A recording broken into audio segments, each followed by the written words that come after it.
ওই আয় বলছি নাম, তুই নড়লে বইয়ের গেলাম।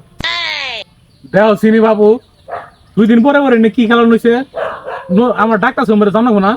তাহলে বইয়ের গেলাম ওগা।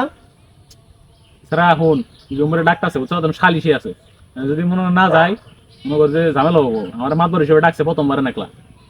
তুই এর আগের বারও আমার ঠকাইছিস।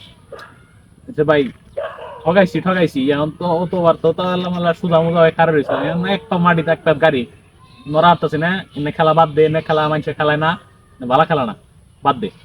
বাদ দিলে তাহলে তুই বইয়ের গেলাম ওগা।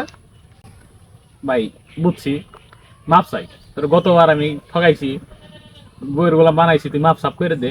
গতবার তুই আমার বইয়ের গোলাম বানাইছিলি, এবার তোরে বইয়ের গোলাম বানাই ছাড়বো। মাপ সাপ করে দে, আর ঠকাবো না জীবনে। তুই আমারে জবাব দে, সারে কখন ছাড়লে তুই বইয়ের গোলাম ওগা। হ্যাঁ রাহুল, তোর ঠগাইছি তো, তুই তো বিশ্বাস করবি না। আমার কাছে টেহাও নাই, সালিশিটা করলে কিছু টেহা পয়সা পাইতাম। তুই এক কাম কর, তুই আমার মোবাইলটা আছে, মোবাইলটা নিয়ে বেসে বেসে যা কিছু নিস, গতবার ডার এবারটা পুষাই নিস, আমি যাবার দিয়ে সর ভালো হবে। তাহলে কিন্তু আসলেই নিয়ে যাবো গা, পরে কিন্তু আর চাবার পাবি না। আচ্ছা ঠিক আছে, তুই নিস, ফোন নিস, সমস্যা নাই।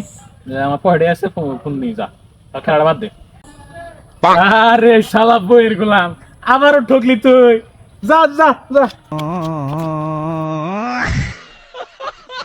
bonk, bonk, bonk.